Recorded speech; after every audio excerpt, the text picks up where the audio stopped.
So I was looking through samash.com, wondering what should I review next. And I saw that Epiphone was making a $1,700 Firebird. Are you out of your mind? I'd like to see what a 1963 Epiphone Firebird reissue for $1,700 plays like. I just gotta know.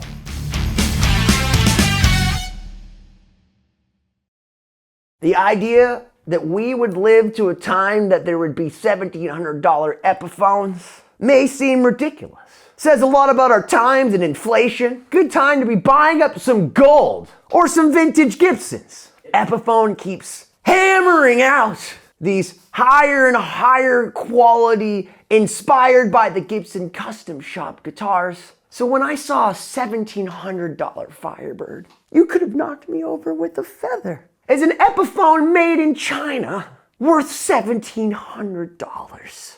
We gotta check it out.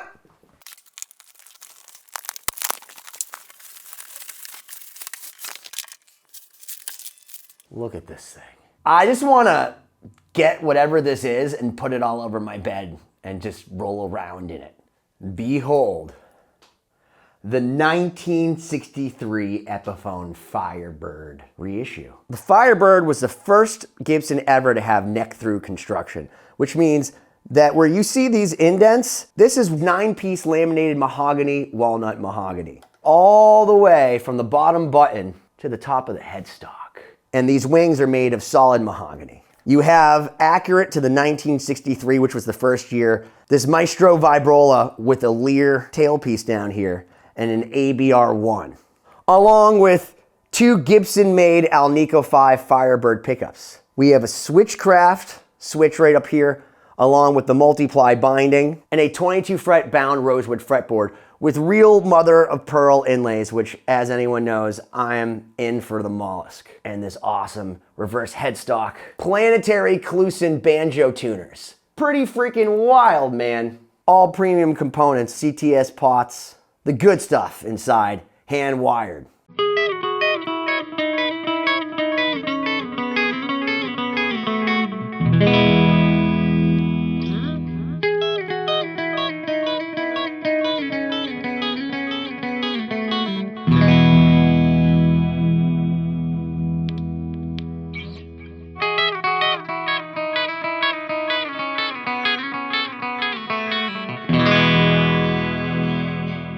This Polaris white is beautiful. Back in the day, after all the crazy designs of the Flying V, the Moderne that never came out, the Explorer, and even the Les Paul, those all failed. So the president of Gibson, Ted McCarty, employed Ray Dietrich, who was in car design, to make this crazy thing.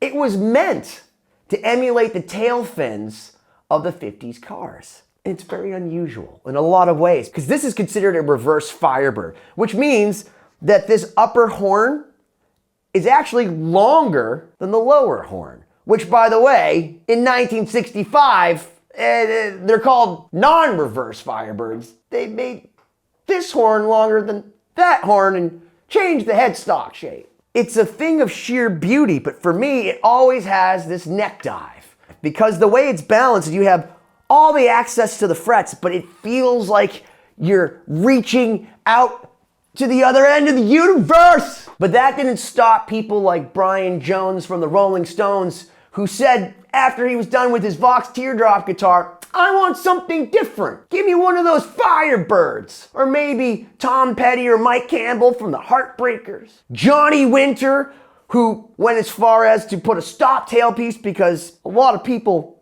think these wiggle sticks aren't good for the intonation of the guitar and stable tuning, because you have kind of a shallow angle for which the strings are down here. I would never trust a Vibrola piece like this to do anything other than say, this guitar is badass and vintage. Because it's not the greatest design, it's just not.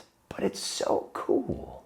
And then you even have Alan Collins from Lynyrd Skynyrd, who recorded one of the most, if not the most iconic guitar solo in the history of time, Freebird, on a Firebird.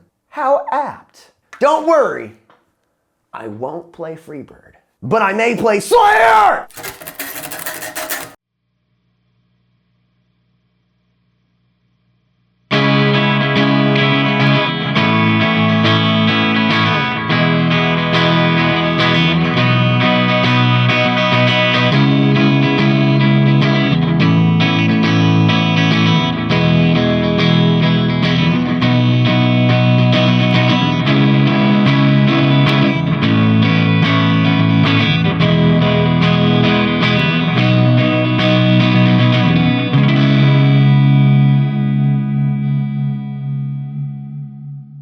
Anytime I see somebody walk on stage with a Firebird, I'm like, that guy likes playing guitar. Because to play a guitar like this is a decision. Look at these tuners. They're confusing to me. They feel backwards and they're very far out. When this guitar came out from 1963 to 1964, they had the Firebird 1, they had the Firebird 3, they had the Firebird 5, just like this. And they had the Firebird 7. And what I believe, and what many believe, was that Gibson was trying to capitalize on that Fender thing to the point where Fender threatened to sue Gibson. And by 1965, you'll see that the headstock changed and that you have the tuners on this side, which may be more functional, but not cooler looking than these Kluson planetary banjo tuners. The Firebird pickups should not be confused with the mini PAFs. The Firebird pickups just have an Alnico 5 bar magnet across and definitely a different sound than the mini PAF.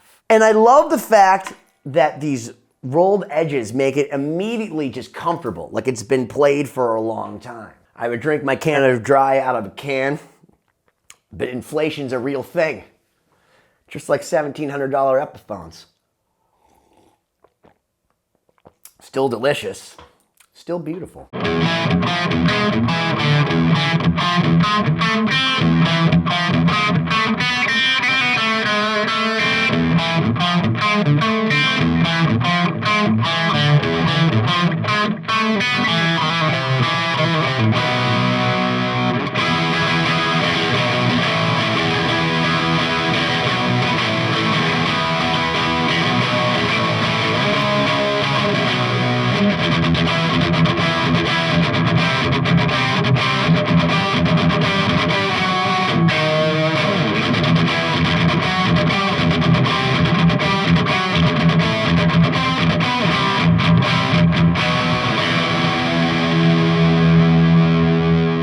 A lot of people on my channel, they'll see me talk about a guitar, whether it's an Epiphone or a PRS S2 or whatever, and they'll see that this is $1,700. And then they'll tell me about how you can go onto Marketplace or Reverb and find a used Gibson or something else. Is that there's a difference between retail and street. There always has been. You go buy a new car, as soon as you drive it off the lot, $5,000, $10,000, $15,000 right off the bat. They don't want a price haggle. They don't care that you can go onto Reverb and order from some dude in a different state a guitar that's been used. They want to get a brand new instrument with a warranty, pull it out of the case like you just saw me do, and have that new guitar smell, and their energy from the second that they bought it, it's theirs.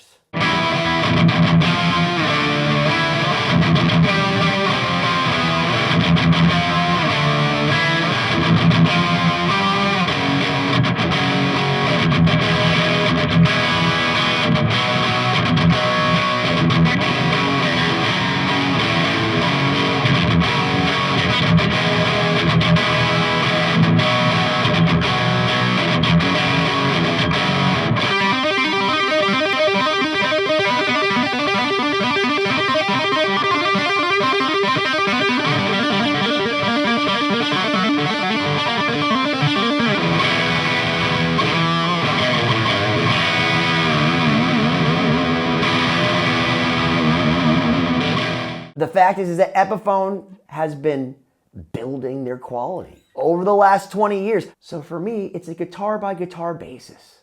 Does it inspire you to play? Does it make you happy? Does it sound good to you and feel good in your hands? The Firebird might be the coolest, craziest, most unnecessary guitar that Gibson has ever made. Now, is it worth $1,700 for an Epiphone Firebird to you? I don't know. But what I do know is that despite the fact that this may be one of, if not the coolest looking Epiphone I've ever played, unfortunately, it doesn't make me play any better because of it. Why don't you smash that subscribe button already?